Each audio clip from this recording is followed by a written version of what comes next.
All right. Good morning, everybody. I'm Peter. I'm from Schoolscape. I'm going to be hosting this morning's session, but welcome to another Schoolscape online webinar. The purpose of these webinars is to really help you as schools by kind of bringing on experts, introducing you to companies that can really help you. So on stage today with me is Brett, who is a legal expert from Bentley's. So Brett, thank you for being here with us. And we've also got Luan, and he comes from RealPay, and he's got a lot of experience when it comes to debit orders.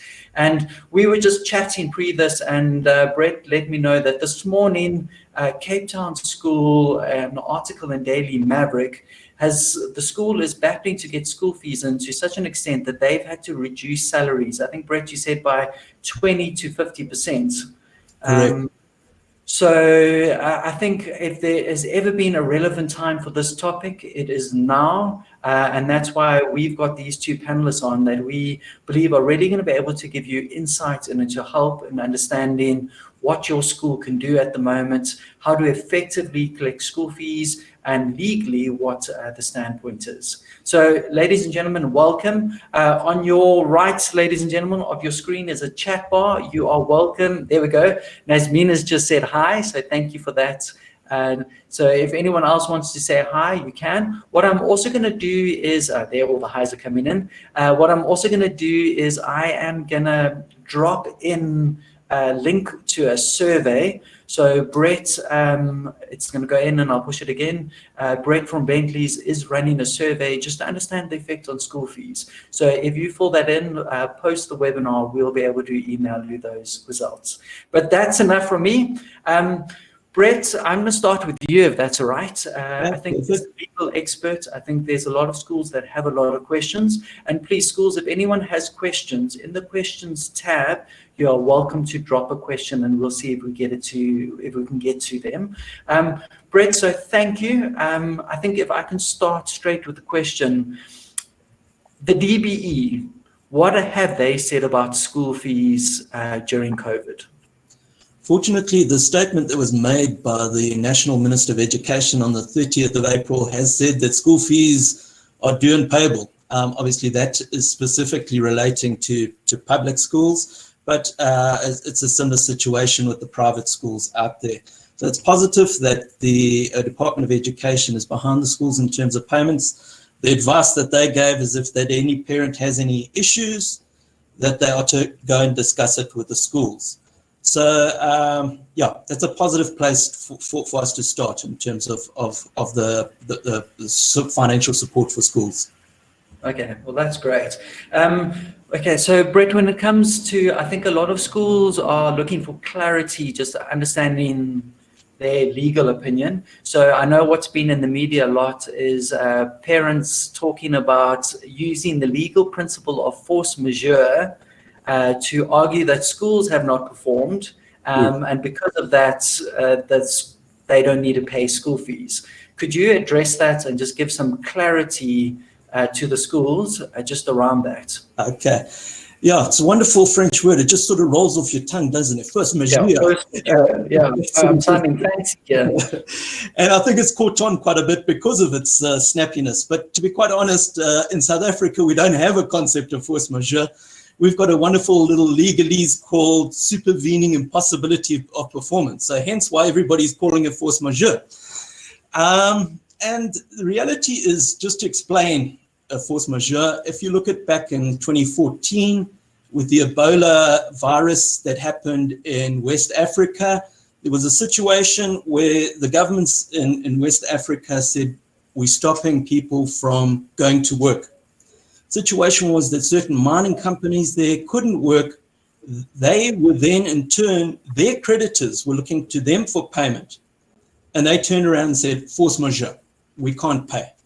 Because some supervening impossibility, something came in that stopped them from actually being able to perform. And I think we can safely say that both, whether it's the virus itself or whether it's the lockdown, the effect of this is a force majeure event. Now, the effect is, what effect does it have on schools? and to decide that you've got to sort of divide between the private schools on the one hand and the public schools on the other hand. With the private schools, it comes down to a contractual relationship.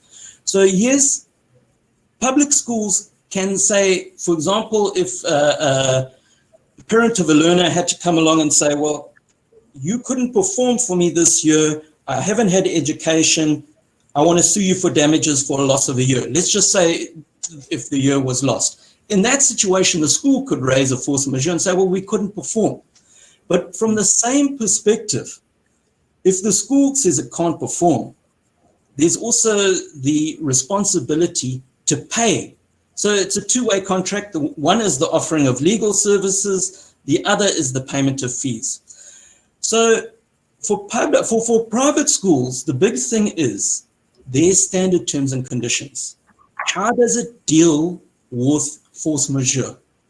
But that said, the important thing is as well is that at this stage, assuming that schools are not shut down to such an extent that performance is impossible, private schools can argue that they are substantially performing.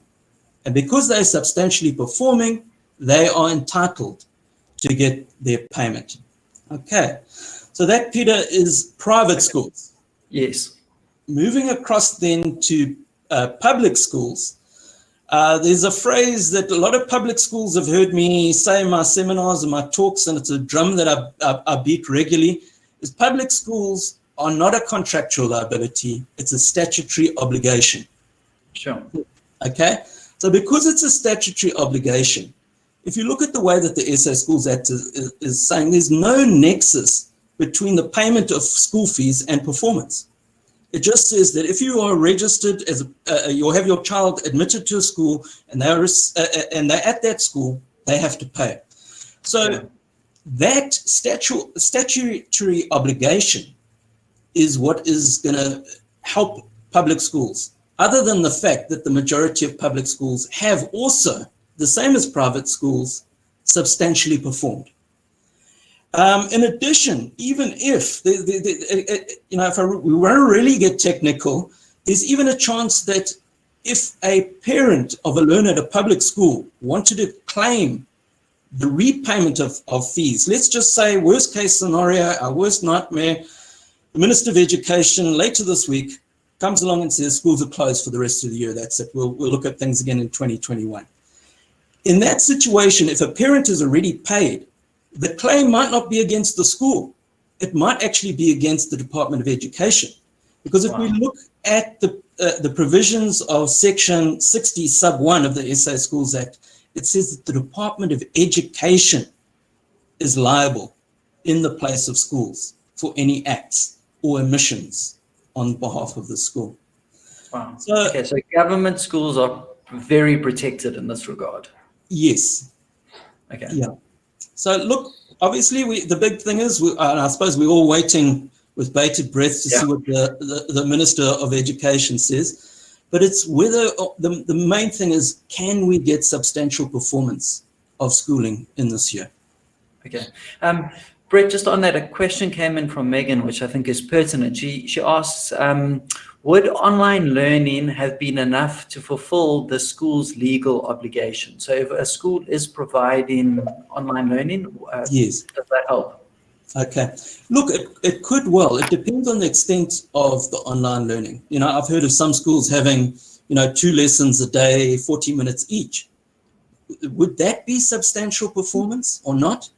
There can be a question mark over that. So even if it is online learning, it's got to be measured against that substantial performance. Okay. Brett, thank you for bringing clarity on that. What are the trends at the moment? You mentioned a school in the Cape at the moment that is having to drop their salaries. As a company that deals daily with schools, what are the trends that you're seeing now in collection due to COVID? Okay, well, look, it's been published as well, I think a couple of weeks back. Curo, the JSE-listed educational company, they've publicized a 20% reduction in collections. And I think they're probably at the better end in terms of collections rates. You're probably looking at schools, depending on their economic demographics and a number of other factors, anywhere between 20 to over 40% of non-payments. So it is quite substantial at this stage. Yeah. Okay, that is incredibly high. Brett, I think we've obviously got a lot of schools that are viewing in at the moment, and they are dealing daily with these parents that are paying or not paying. Yes. Can you advise them, from a legal point, any tips, tricks, ideas just on how to deal with parents during this period? Anything that would help a bursar or a school?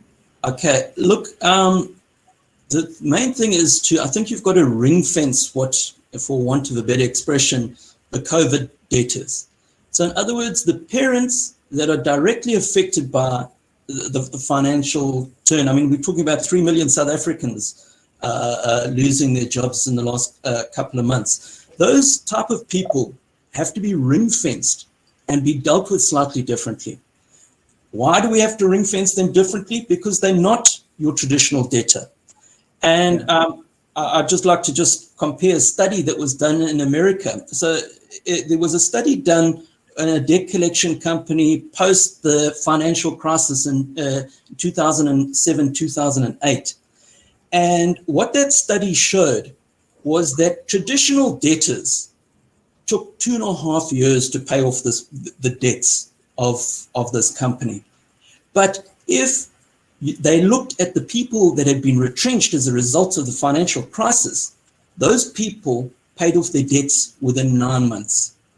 So I think you can't treat these people as you would your traditional debtors. You have to have a certain degree of ring fencing, finding out that for a fact that they are adversely affected, that they're not just selling you one, yes, and telling you that they've been affected when they haven't. But if they have really been affected by it, the leniency should be there to deal with them in a slightly softer approach, as opposed to going out full, issuing summonses, taking legal action. So allow them a time to rehabilitate, because the chances are these people are people with a good work ethic, and just purely circumstances have affected them. For the rest, your traditional debtors, I almost say, do something different with them. Them you should be handing over quicker than the COVID affected debtors. So those are the debtors that you should be getting out the system. In terms of securing, particularly the private schools, I'd recommend, if you can get these COVID parents, any parents, get AODs if you're changing the payment terms. Public schools, it's not that important because it is a statutory obligation, but I would be saying doing that. Getting AODs on private schools, dealing with day-to-day with the COVID debtors and assessing their situation and the validity of it, and then taking slightly more robust approach with your traditional debtors, and particularly debtors that you might be carrying from previous years. Those should definitely be handed over as soon as possible. And the other thing is obviously, and that's why Luan is here, is to look at your internal systems. Look at how you're doing. Take a more proactive approach in terms of your credit control. If you have to get more staff in, if you have to outsource, be more proactive in your debt recovery, because there's an old cliche in the debt collection world: the squeaky wheel gets the oil. If you're the one that's making the noise, you're going to get the payment. And in terms of debit orders, I'll leave Luan to explain the details of that. But just before I lead into hand over to you to speak to Luan, I just want to say that as a company, we've used 2 different banks in terms of debit orders. And one would think that banks were the experts when it came to debit orders.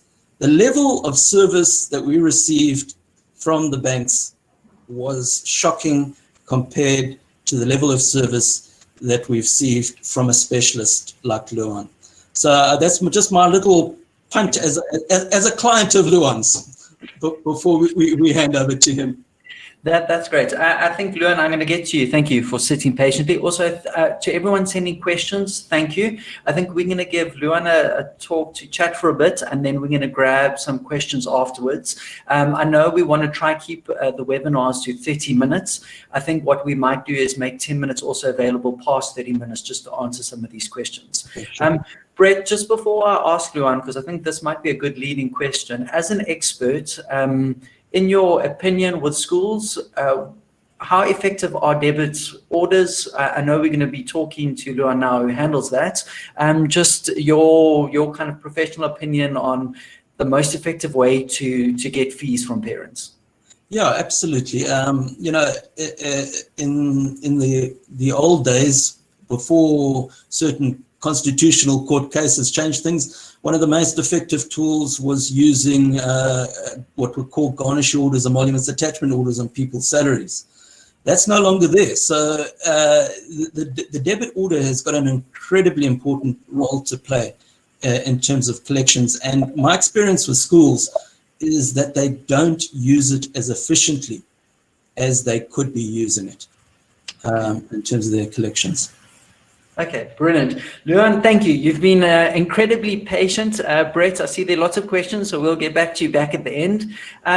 Luan, so by way of introduction, Luan is from RealPay, so they are experts when it comes to debit orders. I think easiest question to ask to start with, Luan, is, in your opinion, why should schools get parents onto debit order systems?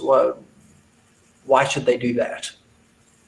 First and foremost, thanks, Peter. I think, Brett, thanks for that wonderful testimonial. We do have quite a lot of clients using our system, collecting bad debt on behalf of schools, and let you reciprocate and really commend you guys on what you are doing at NP. The professionality is an utmost high standard, and we can see it in your results. So yeah, well done. Peter, I think at this stage where we are now, balancing empathy with a payer relationship and commitment is going to be more important than ever before. We want to employ a collection strategy that differs from the norm. The norm, as Brett said, was in the past we issued a garnish order. That's a lengthy court process. It's quite expensive.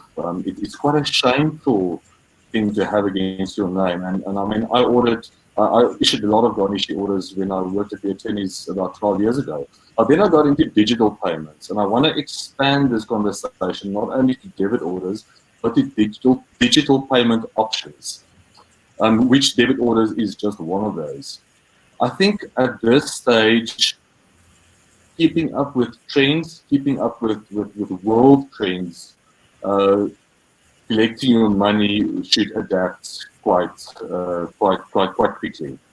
I think the main benefit that I've seen in employing a debit order strategy in educational sectors is the fact that it keeps the relationship between the school and the payer healthy.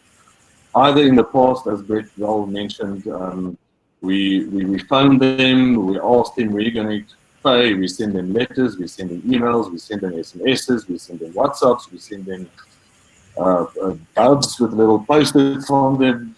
So we really try to enforce people to pay. It's called a push payment. You push the person to the ATM saying, please go and pay your tuition fees. On a debit order approach, it's more of a pull payment where you can actually negotiate, as Brett said, with a segmented COVID crowd or COVID payer crowd. You can actually negotiate payment terms with them, saying, listen, I know you've been negatively affected by this pandemic, which a lot of us were. But can you then at least agree, instead of paying 1,000 Rand per month, let's agree to 500 Rand per month, if you can afford it, or what can you afford, and then we settle at an amount. Earlier we mentioned that there are now schools that's laying off people, paying people less, reduction in salaries.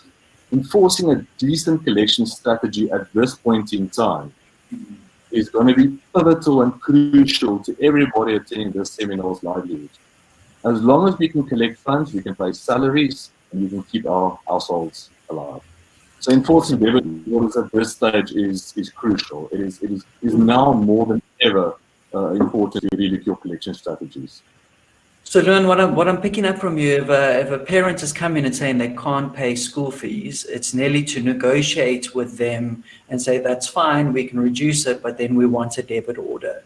One of the questions that just came through, which I think is quite relevant with this conversation, can a school force a parent to use a debit order, or is it an optional? You can never force somebody to use a debit order because it has to be consensual from both parties. But it speaks back to the contractual agreement that Brett mentioned earlier. The parent has a contractual obligation to pay the school. So you can obviously throw that as a bit more stern way of getting to sign a debit order. But what I've encountered with a lot of debt collectors in South Africa is that debit orders is just one of the payment options.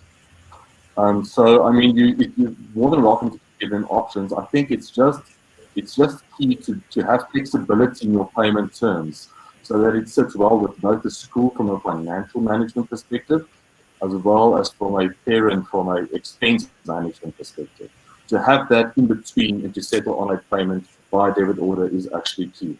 I just need to add that paying by debit order is the cheapest form of payment for both school as well as payer.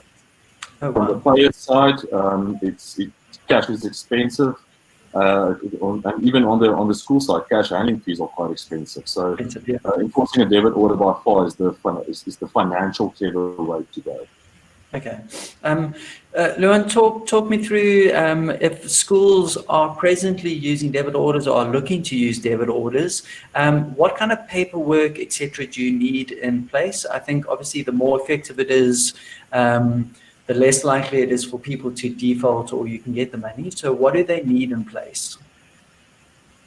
Yeah, Peter, it's quite important to note that we are a highly regulated industry. We are overlooked by the Payment System Stakeholder Forum, which is our association, it reports right through to the Payment Association of South Africa, which in turn reports to the South African Reserve Bank.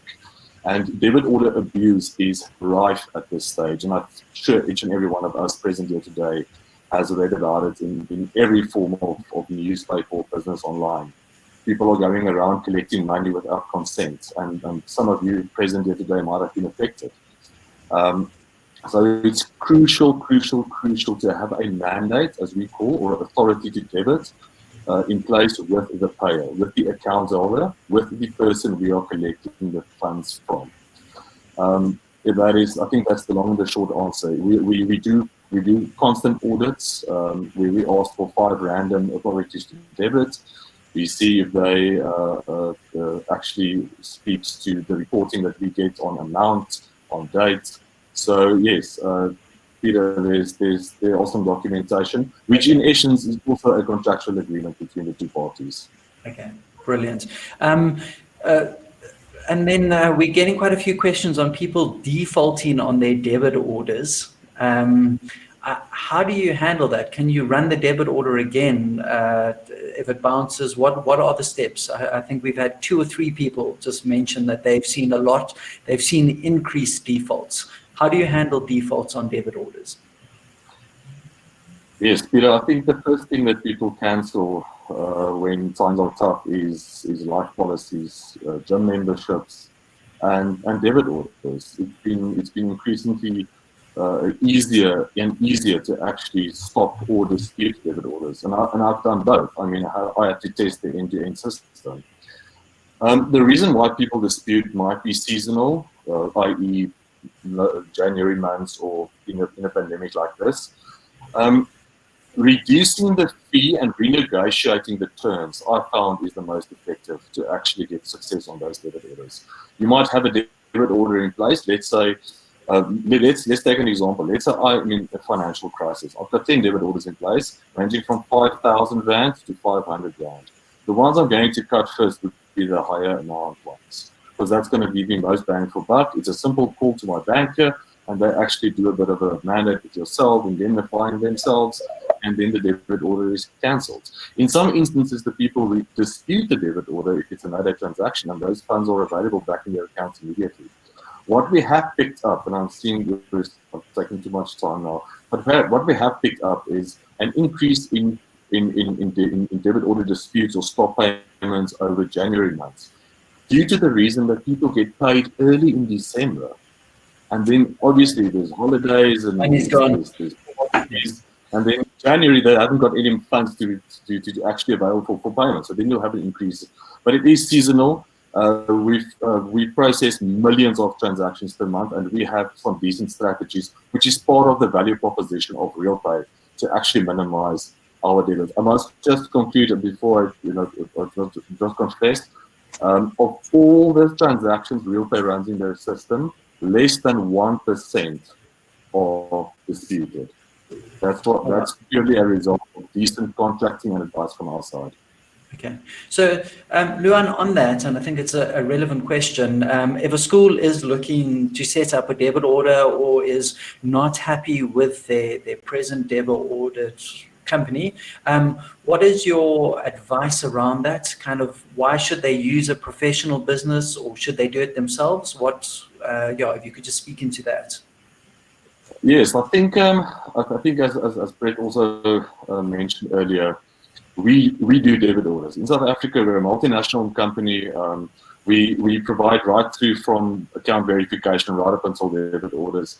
And we've partnered with both FNB and ABSA from a supporting bank perspective, meaning we can collect from all the bank accounts. It's just you have a choice of where your money settles into. We've got a specific type of debit order called a NIDO debit order, a non-authenticated early debit order, which is now being merged to Debit Check, which is a whole other conversation. The nice thing is there's no surety payable by the school, and you will have your money the next day. It's not pool and pay over. So let's say on the 25th, which is a popular salary date, if you use a NIDO debit order, which collects early in the morning, and then you collect R1 million on the 25th, that whole million will settle into your account the next day. We don't keep any sureties, we don't retain any funds.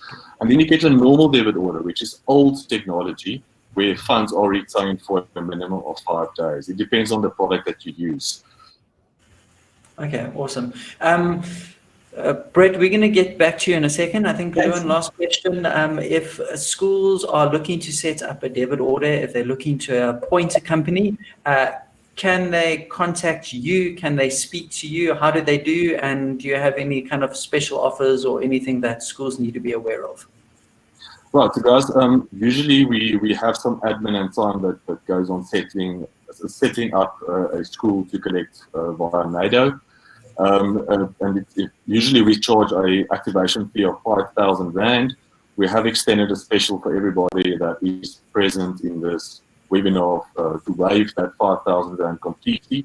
And then we work on a month-to-month contract. So if you can get in touch, either info@realpay.co.za.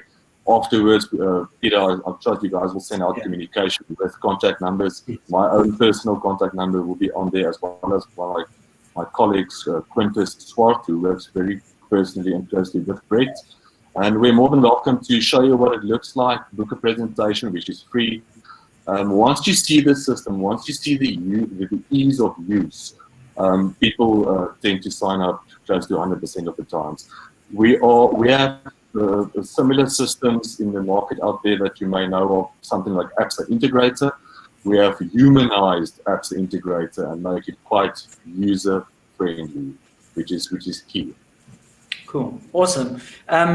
Ladies and gentlemen, we always try and keep these webinars to 30 minutes out of respect for you.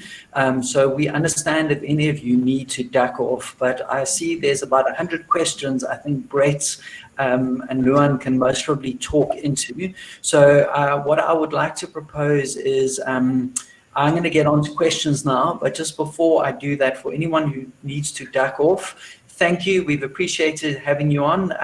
Luan, thank you for that input. We're going to get some more questions coming your way. Brett, we've got lots of questions, I think, coming your way.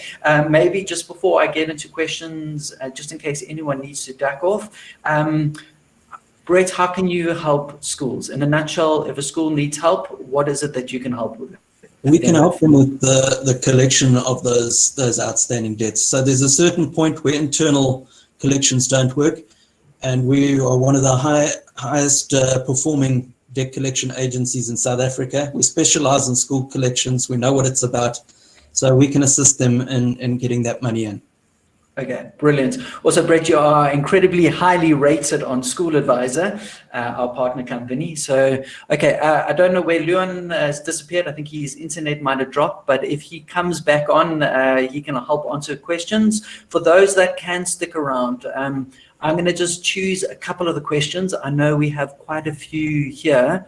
So I'm going to dive into, let's see, question. Okay. So Andre asks, if at a school budget meeting, it is agreed that school fees will include a service fee as, for example, sport, outings, camps, etc., and now we are unable to offer those extras, are parents entitled for a reduction in school fees? Okay. Look, firstly, again, we have to distinguish between the private schools and the public schools. The private schools, it's purely a contractual issue, and it's I know a lot of public schools a lot of private schools that we act for have actually given refunds and discounts on services like that where they are not able to perform completely. Public schools, really, it should be, again, a question that we're seeing is that a lot of them are also giving rebates in terms of those extra services which they're not able to provide. Okay, brilliant. I think, Leon, this question is going to be for you. Tamsin asks, what are the fees involved of a school if we outsource the debit orders? I'm going to need some clarification on outsourcing the debit orders. Okay, all right. I think she basically just asking what's going to cost. Yes, them. what's it going to cost? Yeah, Tamsin, we have a monthly fee. That's your minimum financial obligation to real pay. The setup fee usually is $5,000, which I now said is waived for especially for this. And then you pay per transaction. So you pay a fee for a successful collection, which is much less than any bank handling fees, I can promise you that. And there's also functionality built into the system where you can actually track a person's bank account for up to 32 days. And if any credit or the required credit moves in, then you can deduct the money immediately, which also comes at a fee. But I think when we do the comprehensive online presentation, we will go through the fees in detail. But for your budget purposes, you are looking at less than 2% expenditure versus income. Brilliant. Luan, thank you. Also, just so everyone knows, as soon as the webinar is finished, you will get an auto email with Brett's contact details and Luan's details if you need to get hold of them. Brett, a question for you. Maureen asks, are we allowed to ask for financials from parents? I know some of the other comments in the chat were around asking for pay slips. What can a school ask for legally? This is a bone of contention, even when it isn't a pandemic and a lockdown, as to how far schools can actually ask and what details. But yes, if the parent comes to the school and is asking for any form of payment rebate or payment terms or exemption, yes, most certainly the school is entitled to ask for income and expenditure and a pay slip to back that up. The extent of how far schools are entitled to go, that's another debate for another day. But yes, financials, asking a parent what their income expenditure and a pay slip, absolutely. Brilliant. Thank you. We just a quick, anyone who is watching, and we had one person saying she was a bit distracted, couldn't fully concentrate. You can watch this on demand at any time. So you can literally go back on the link and watch at any time. All right, Brett, another question, I think it's in line with all these extra fees. Shanae asks, what about aftercare fees? Should it be discounted or cancelled in total if a child has not been able to go since March? Look, it depends again how aftercare has been run. A lot of schools run aftercare as a separate entity to their school, whether they are private or public, in which case, the question is, how far have they performed? If they have performed for aftercare, yes, absolutely. They're entitled to the payment up to the period that they've paid. But if they're not giving substantial performance, then no, they can't get those fees and recover those fees. Cool. Thank you, because it's not part of the usual schooling. Yes. Luan, if you could comment on the following. Avril says, many of our parents do not have banking accounts. We do have SnapScan, but our parents still believe in cash payments. Phoning parents are a nightmare. No answering of phones, incorrect numbers, the list goes on. So you spoke about you have multiple digital kind of tools to help get parents to pay. Is there any tips or advice you could give the school? Yes, Peter, I think obviously if we need to collect via debit order, we will need a bank account, which is the prerequisite. If in the absence of a bank account, we are now in development and basically rolling out card collections where the person can actually give their debit or credit card's number and we can do a recurring payment against that card.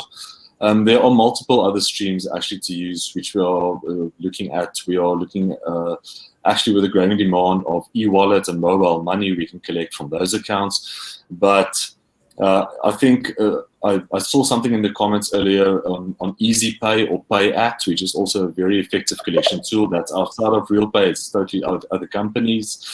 It depends on the demographic, and it depends on the payer. It depends on geographical challenges, locations. But I think that's the discussion we can have when we do the live presentation. That is a whole hour and a half discussion on its own. But yes, I think in South Africa, we do face challenges on bank account integrity and bank account existence. And that's something out of our scope. Okay. Luan, just then a further question for you. Bridget asks, collecting debit orders during lockdown has been a bad experience. As parents dispute and the debit orders are returned, how do we fix this? What does a school do in that situation? Yes, I have also seen an increase in disputes, Peter, and I mean that was it's just obvious that people are going to dispute and reverse debit orders. Let's just have a look at stop payments versus disputes. A stop payment is I'm just stopping the actual month-to-month debit order, and a dispute is actually where they go in and say, I don't recognize this debit order, which in my view isn't 100% ethical from parents, especially if you've been paying for 11 months and come number 12 and you all of a sudden raise that I don't know who this ultimate creditor are. Guys, managing your debit orders in this day and age is going to be tough. It boils down to KYC. It boils down to bank account integrity. We provide a service. It's called ABSR, real-time account verification, where you can actually only on parent ID number confirm that the bank account number they've given you is open. It exists. It's open longer than 3 months, and it accepts debits or it accepts credits, which also a service that we offer. And it guys, all our debit order loading, checking for reports is all done online. We don't install anything on any servers. So back to the question, you can actually manage your disputes from wherever you have internet and laptop and internet connection. So guys, disputes will go up in this time, but it will also go down. It boils down to KYC and making the proper arrangements with your parents, knowing that if they can't afford 1,000, make an additional arrangement for 500. You don't need to do a payment arrangement again. You don't need to do a proper manage again because the amount is going to be less than the agreed amount. Cool. Communicating with the parents constantly, that's important.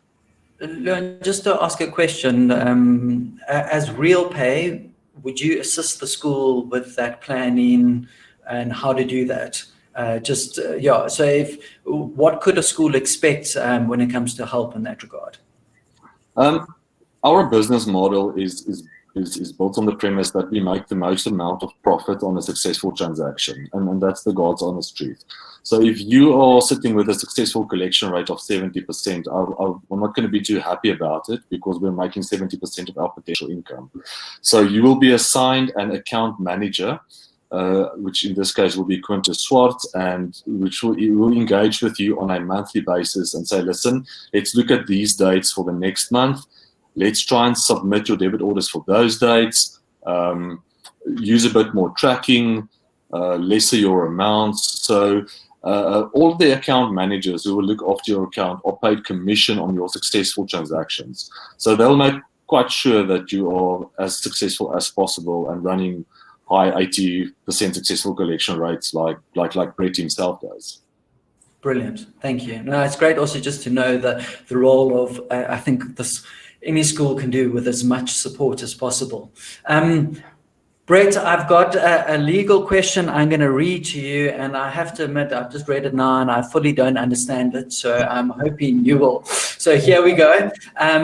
It's Ryan asks, under the common law principle of supervening impossibility of performance. Supervening impossibility of performance, yeah. Yes, and the SA doctrine of impossibility criteria, these events must be unavoidable and make proper performance of the contract impossible, and must not merely make performance more burdensome or economically onerous.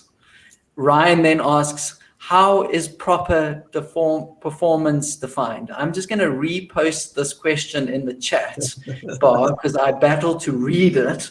So okay, Ryan. Yeah, if you want to take it. So very legalese.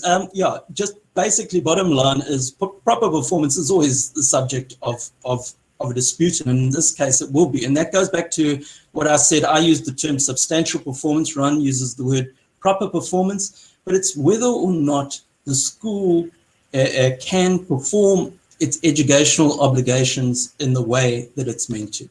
So, you know, have they educated, have they completed this academic year, is, in my opinion, what would be a proper performance.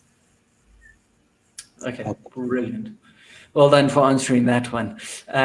Brett, another question Dion has posted, and it says, a majority of our parents are foreigners or asylum seekers. Yes. Could you advise if handing them over for collection is worth the effort?